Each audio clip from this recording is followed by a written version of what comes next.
मित्रों, अभी भाषण सीख रहे हैं। सुनने में आया है कि छुट्टी बिताकर लंदन से भी आए हैं। और हमारे मित्रों बोलते डिजिटल इंडिया करूंगा। मित्रों, जब से उन्होंने बोलना सीखा है, मेरी खुशी का कोई पार नहीं है। खुद राहुल गांधी कांग्रेस के आज सबसे बड़े वेदना है। न खाऊंगा न खाने दूंगा। 500 रुपए, 1000 रुपए का note, finish. Rahul Gandhi ji part time politics करते हैं। मित्रों, राहुल जी के लिए मेरी बहुत बहुत शुभकामनाएं हैं। अमिताभ बच्चन की फिल्म हुआ करती थी ना, डायलॉग, वैसा डायलॉग नरेंद्र मोदी जी आए और वैसा डायलॉग दिया। असम में उनकी सरकार थी, चली गई। मित्रों, हरियाणा में उनकी सरकार थी, चली गई। मित्रों, जो जाने वाली है उसको तो बचा नहीं सकते, और जो आने वाली नहीं है उसकी चिंता में दुबले हो रहे हैं। शिव जी की फोटो में मुझे कांग्रेस पार्टी का चिन्ह दिखाई दिया। बड़े फिलोसॉफिकल अंदाज में उन्होंने भाषण दिया है। चेंज करो मित्रों, इसको चेंज करो। मित्रों, न बोलते तो बड़ा भूकंप आ जाता था। बहुत प्रेरणादायक था। मुद्दे हो ना हो, मिमिक्री पूरी है।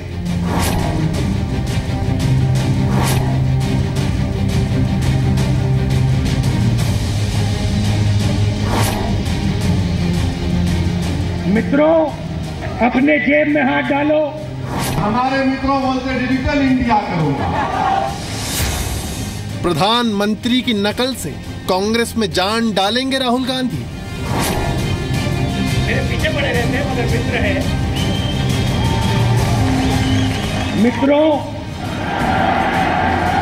मित्रों, बहुत प्रेरणादायक था। प्रधानमंत्री के नारों के सहारे कांग्रेस के अच्छे दिन। Let me tell the people of India, अच्छे दिन are only going to come when the Congress party comes back to power in 2019. चुनावी बिसात में नकल की सियासत क्यों?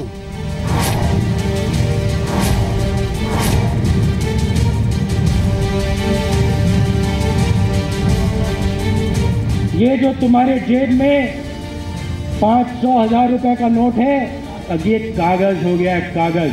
देखो मित्रों, हमारी फौज जा रही है। 2017 पेश करता है इंडिया की स्टैंड अप पॉलिटिक्स या स्टैंड अप कॉमेडी। नमस्कार, आपका स्वागत है। स्टैंड अप कॉमेडी का दौर है और इस दौर में नेता भी पीछे नहीं रहना चाहते, और शायद यही वजह है कि हम सवाल पूछ रहे हैं कि इंडिया में स्टैंड अप पॉलिटिक्स या स्टैंड अप कॉमेडी। नोटबंदी के विरोध में कांग्रेस ने एक दिन का सम्मेलन किया। कांग्रेस उपाध्यक्ष राहुल गांधी अपने भाषण में प्रधानमंत्री नरेंद्र मोदी की नकल उतारते नजर आए।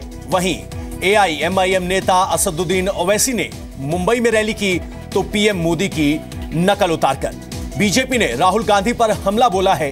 लेकिन सवाल यही है कि क्या संसद में दूसरी सबसे बड़ी पार्टी के नेता के पास सरकार और प्रधानमंत्री की आलोचना करने के लिए मुद्दे के नाम पर सिर्फ पीएम की नकल ही बची है?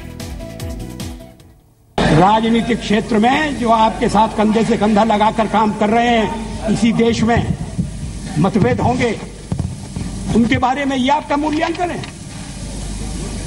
मतभेदों को प्रकट करने का ये तरीका है? ऐसा लगता है कि शब्दकोश खोल कर बैठे गए हैं और उसमें से ढूंढ कर शब्द निकाले गए हैं। भारतीय राजनीति ने अटल बिहारी वाजपेयी से बढ़िया वक्ता नहीं देखा है। वाजपेयी से ज्यादा वक्त विपक्ष में भी शायद ही किसी नेता ने बिताया होगा। सत्ता पक्ष पर हमला बोलने से लेकर सरकार को घेरने की उनकी भाषण शैली, उनके अंदाज का हर कोई मुरीद है। विपक्ष के नेता के तौर पर वाजपेयी ने कई प्रधानमंत्रियों का विरोध किया, लेकिन कभी किसी प्रधानमंत्री की नकल नहीं उतारी। लेकिन वो वाजपेयी का दौर था। अब विपक्ष की अगुवाई राहुल गांधी करते हैं। भाषा, कटाक्ष और भाषण का फर्क पता चलता है। नोटबंदी के विरोध में कांग्रेस के जन वेदना सम्मेलन में राहुल गांधी ने प्रधानमंत्री मोदी की नकल कर दी। मित्रों, ये जो तुम्हारे जेब में 500-1000 रुपए का नोट है, अब ये कागज हो गया है, कागज। रैली में भीड़ से ताली पिटवानी है, हंसी ठट्टा करवाना है, तो किसी को मजाक का पात्र बनाना ही पड़ेगा। प्रधानमंत्री ही सही, जो दिल्ली में राहुल ने किया वो मुंबई में ओवैसी ने किया। हमारे मित्रों बोलते डिजिटल इंडिया करूंगा, ना खाऊंगा ना खाने दूंगा। राहुल गांधी ने प्रधानमंत्री मोदी की भाषण शैली की ही नकल नहीं उतारी। एक कदम आगे जाकर उन्होंने पीएम के योग करने का ही उपहास बना दिया। जब योगा की बड़ा फैशन हुआ, बड़ा सुंदर लगा, मगर पद्मासन नहीं लगा। राहुल गांधी के भाषण को कांग्रेस नेताओं ने प्रेरणा देने वाला बताया। बहुत अच्छा है, बहुत प्रेरणादायक था और मेरा ख्याल है इस आह्वान पे कांग्रेस पार्टी खड़ी होगी। राहुल गांधी ने कहा, सच के सामने डरो मत। बीजेपी ने राहुल गांधी के भाषण का जवाब दिया। निशाने पर विदेश में मनाई गई छुट्टियां रहीं। सुनने में आया है कि छुट्टी बिताकर लंदन से भी आए हैं। आज बड़े फिलोसॉफिकल अंदाज में उन्होंने भाषण दिया है। आत्मा की बात की है, शरीर की बात की है। पहले सर्जिकल स्ट्राइक और फिर नोटबंदी के दौरान आक्रामक तेवर दिखाने वाले राहुल गांधी ने कहा था कि उन्हें संसद में बोलने नहीं दिया जा रहा है, नहीं तो भूकंप आ जाएगा। मुझे बोलने से रोक रहे, मैं तैयार हूँ, 1 महीने से तैयार हूँ। If they allow me to speak in parliament, you will see what an earthquake is going to come. प्रधानमंत्री मोदी ने वाराणसी में राहुल गांधी के इन तीखे तेवरों पर इस अंदाज में चुटकी ली थी। उनके एक युवा नेता हैं, अभी भाषण सीख रहे हैं, न बोलते तो बड़ा भूकंप आ जाता था और देश को इतना बड़ा भूकंप झेलना पड़ता, ये देश 10 साल तक उभर नहीं सकता था। अभी ठहरिए, सब होगा। उत्तर प्रदेश में मजा आएगा। विपक्ष का काम सरकार की आलोचना का होता है, कांग्रेस भी कर रही है, लेकिन सवाल मर्यादा का है। क्या प्रधानमंत्री की नकल करना अब आखिरी विकल्प बचा है? मित्रों, ये जो तुम्हारे जेब में 500,000 रुपए का नोट है, अब ये कागज हो गया है, कागज। हमारे मित्रों बोलते डिजिटल इंडिया करूंगा, ना खाऊंगा ना खाने दूंगा। राहुल गांधी ने 2019 में कांग्रेस की सरकार बनने का दावा किया तो बीजेपी ने चुनावी हार के सिलसिले का आईना दिखा दिया। कि असम में उनकी सरकार थी, चली गई। महाराष्ट्र में उनकी सरकार थी, चली गई। हरियाणा में उनकी सरकार थी, चली गई। और अभी उत्तराखंड में भी उनकी सरकार चली जाएगी। ये उनको ध्यान रखना चाहिए। तो जो जाने वाली है उसको तो बचा नहीं सकते, और जो आने वाली नहीं है उसकी चिंता में दुबले हो रहे हैं। अपने भाषण में राहुल गांधी ने बाबा रामदेव को मोदी सरकार का अर्थशास्त्री करार देते हुए कटाक्ष किया था। बाबा रामदेव ने कहा, देश में मजबूत विपक्ष की जरूरत है। राहुल गांधी को मेरी शुभकामनाएं हैं। राहुल जी के लिए मेरी बहुत बहुत शुभकामनाएं हैं। वो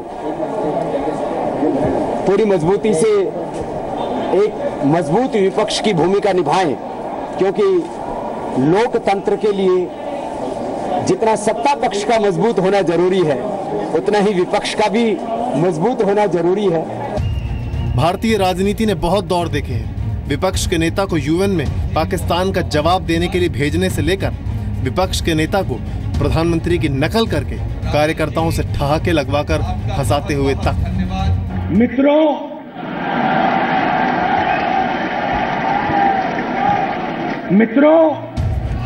इन तस्वीरों और बयानों के बीच कांग्रेस के लिए पूर्व प्रधानमंत्री और विपक्ष के कद्दावर नेता रहे वाजपेयी की ये सलाह शायद काम आ जाए।